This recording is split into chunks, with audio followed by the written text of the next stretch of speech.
closest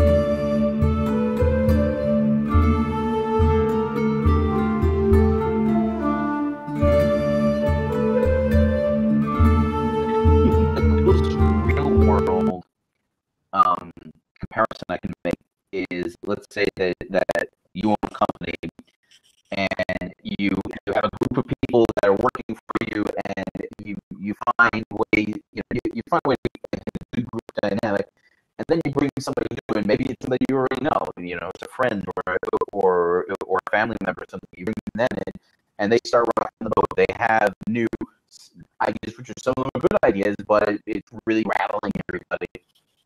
And you take time. But that was my problem with the language I was using, is it sounded way too much like a business conversation. Right.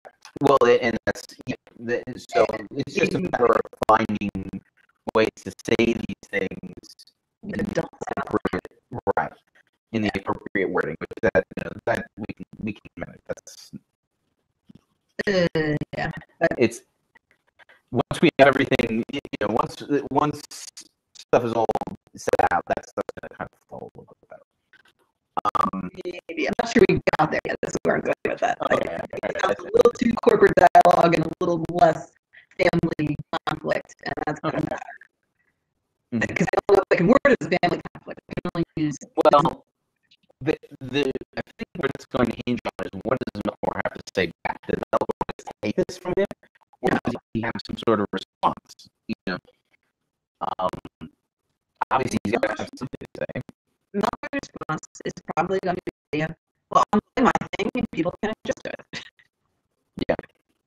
Like, yeah, I realize they haven't seen my part yet. My part's awesome, and once they see it, they can make their part fit with it, no problem. Yeah. Which anybody's like, well, I see your point, but that's not helpful. Anybody's like, oh, okay. So do we end this conversation with Melkor getting the last word on it, or? We almost have to, because Melkor's going to take it as Manway left the door open for him to take over. Right. So Manway really can't have the last word. And yeah, as Chris points out, Melkor thinks that he is not a problem. So Melkor essentially says everybody else is a problem. Yeah. He says that the problem is that everyone was trying to work against him the more year. Yes. So Manway is not going to be able to resolve the conflict then, because Melkor basically says the problem is everybody else. And Manway says, well, I'm not talking to everyone else right now, so I guess we can't resolve this. He's going to realize he hit a wall. So. Okay. And so he kind of lets him go while making preparations. The question is going to be, it's going to have to turn at some point. We're going to have the big showdown, I feel like, is between Ulmo and Melkor.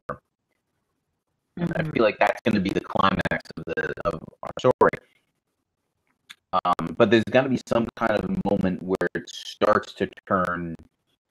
Things start to turn up Melkor. Well, by the end of this episode, they will have decided to build the lamps, correct? I don't know if they've decided to build the lamps, or if somebody has had the idea. I don't know if it's a general consensus yet. But that is what's going to be short. We're going that way. Yeah, we're going there. Okay. And because where I was going with that is that if the goal is to make everyone work together still and incorporate this guy who doesn't really want to work together, then that might look like we've resolved our problem by creating a project that he's joining in on. Yeah. Then the next episode he takes over said project, and Okay. So I'll have new conflict later, but that might seem like the resolution. Well, there have been discussion of having Melkor work with Yavanna on creating creatures that will thrive in these new environments. Right. So if he just had the conversation of they have to adapt to me, Manway might end his last word as, you need to discuss that with them. Yeah. Which Melkor takes as, I'm in charge here. Yeah. So like Manwë thinks in it with, well, you have to talk to other people first, and Melkor thinks in it with, well, other people have to listen to me. Yeah. So Karita says, since the Valar have been reacting in different ways and with varying degrees of passion, any Melkor sympathizers will be able to see his point that they aren't in harmony, and maybe being united under his vision would be an upgrade. Yeah, I mean, we're going to, that's kind of where things are going to go with Myron / Sauron, is, that's the way that he's going to see it at that point. So, but I feel like Yavanna was the most vocal when Melkor walked in. So maybe he comes at her first. Mm-hmm. And maybe it works out. I agree, Marie. Melkor probably does hear they have to listen to me. Yeah. So he is coming to Yavanna as a benevolent instructor. Right. He's condescending. I hear you're supposed to having problems in these environments. Let me show you how it's done. Yeah, let me show you how to fix it. Yeah. And this will set up the whole Melkor tinkering with beasts later. I agree. Like maybe it's through his work with Yavanna at this point. Yeah, no, I agree, Karita. It's fantastic. So we have to see the two of them work together, because Melkor's going to have these abilities later to make beasts. Right. So he has to have learned from Yavanna, even though that wasn't the goal. Like, regret everything she taught him, but yes. Yeah. And we get the behold the walrus routine. It's so hard to make that work. I really want to. I really do, because it's a fantastic little nugget, and I love it. But I don't know how to make that work in a way that's not awful. Yeah. Oh my gosh. Well, I mean, keep in mind this entire project can be super, super cheesy. So like, if you walrus, our T-shirt ideas are great. We can have T-shirts for everyone. Now, can we make a show? Well, yeah. I don't know. I feel like by the time that this, this project is never going to be finished, but like, because we're talking about 30 seasons of television, but I feel like by the time that this is really in, that this really gets moving, maybe I'm a merch team leader. Yep. You're gonna head up our marketing merch department. So when we, by the time this really starts making some headway, I don't know. I feel like we're going to have learned some valuable skills by that point, and hopefully attracted people who also have valuable skills already, which is one of the reasons why I've been trying to, like, how to work together. Yeah, that's a valuable skill. Yes. See, we're going through the same process we're trying to put the Valar through. And hey, I feel like that's it's gonna work out well. So anyway, so maybe we go from the conversation. So we go from the conversation with Manwë to Melkor approaching Yavanna, addressing her issue, and ostensibly fixing it. Right. The two of them work together and make creatures that can survive in harder environments. Yeah. Now, to Yavanna, in Yavanna's view, they're working together. In Melkor's view, he's fixing it for her. He's showing her how to do it. Exactly. And it's not like, I was saying, does Yavanna take issue with Melkor's help? I imagine not, but I wanted to open that up. Yeah. I think she would take issue with some of the ways he presents it, but her goal is to make her creatures live and be stronger. Right. As he's helping with that, she's appreciative. And we've established that she's willing, that she's one of the most willing to get help from other people. We established that in episode 2 when we talked about how Ale helps her figure out how to make roots work and stuff like that. She loves her critters more than she loves herself in her position. Absolutely. And that's what we're seeing here is we're setting up Valar as being more caring about their creations themselves. And since we have seen her and Alle work together and collaborate and do so in a very positive, synergistic way, having Melkor come in and order her around is going to feel a little uncomfortable. Right. So we can contrast that. Yeah, back to that failure on Melkor's part to love things other than himself, Karita says, which, yeah, absolutely. So do we do more of that then? Do we have him work with other people? In this, if he does anything with Ulmo, it's going to end in disaster. Right. That's going to be the showdown. Do we want to have him address the issue of the growing glaciers? Maybe working with Aule on that, because remember that we're going to see them working fairly closely together on the lamps. Mm-hmm. So Aule could be someone who respects Melkor's technical skill. Right, absolutely. If anybody respects Melkor's knowledge without, and is able to separate it from his personality, it's going to be Aule. Yeah.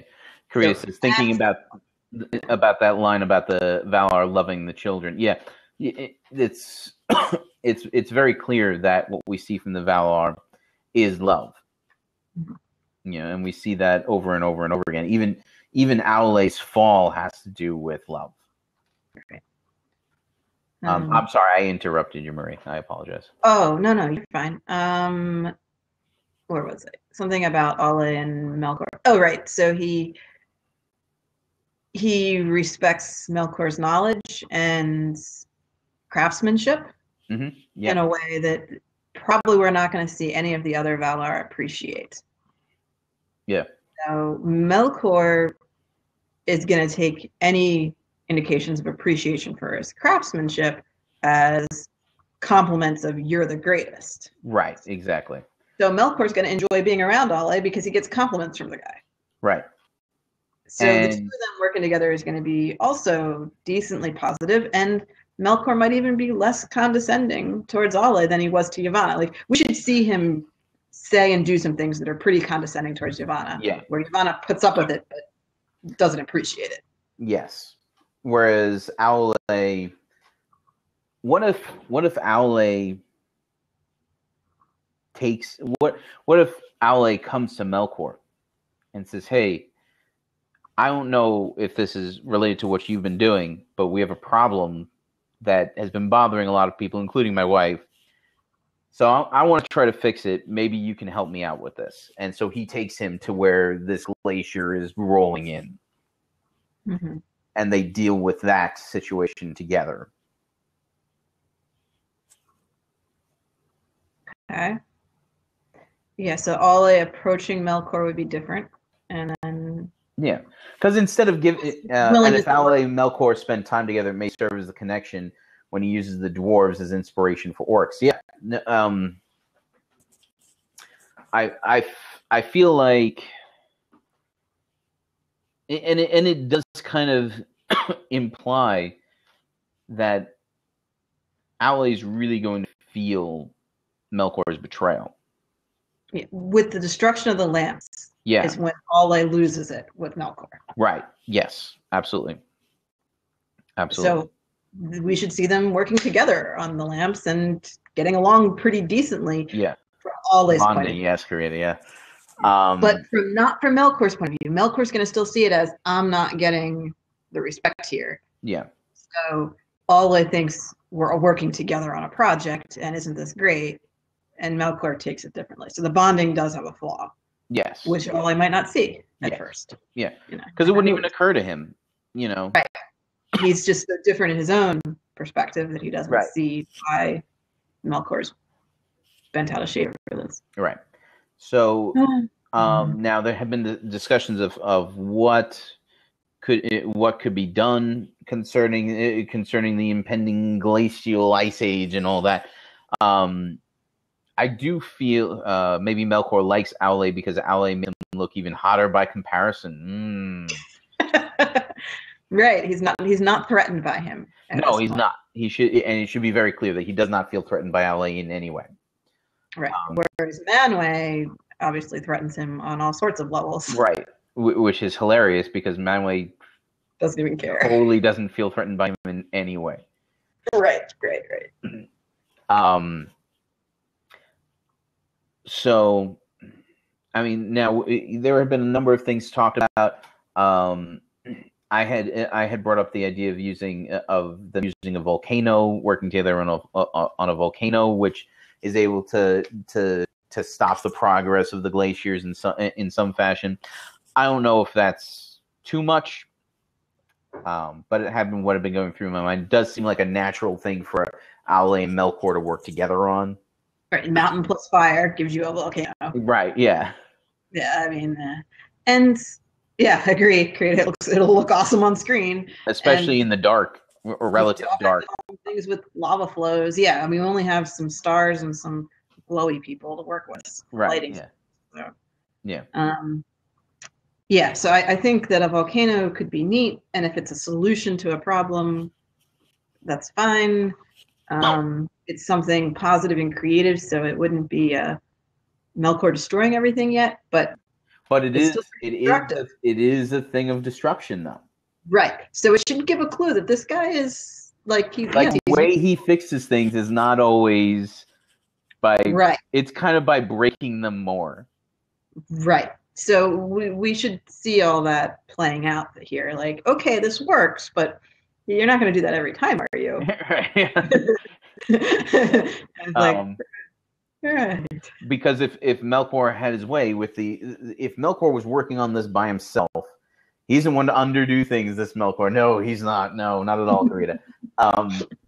But if Melkor had his own way, chances are that Middle Earth would be a mess because there would constantly be these extremes combating against everything that he works on. He hits it as hard as he can with as much as he can, and he doesn't really give a care for the things that get broken in the process. Right. And so it should give us a clue as to what Middle Earth will look like under Melkor's thumb.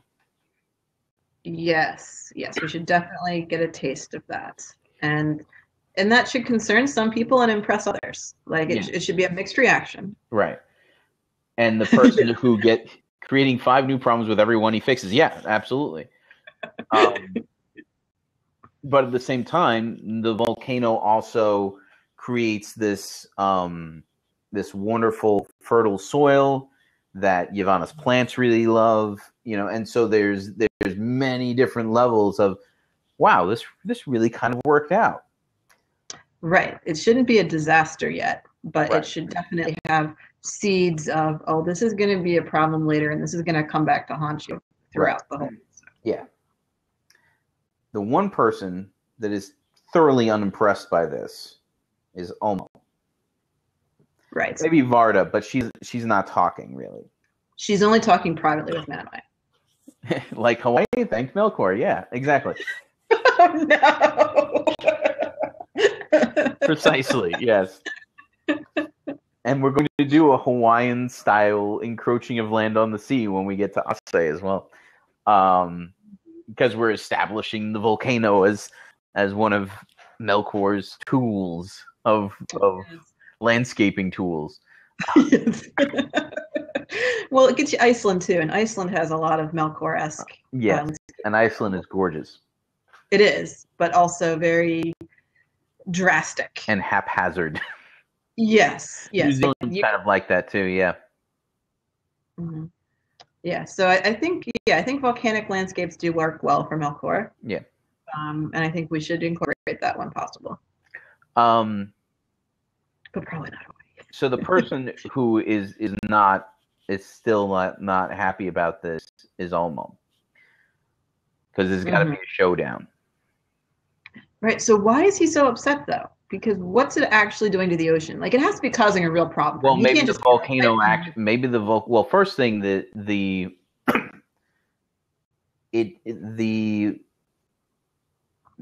the buildup of the ice is, well, actually, think about global warming in reverse. It actually lowers the level of the ocean by the building of these polar ice caps.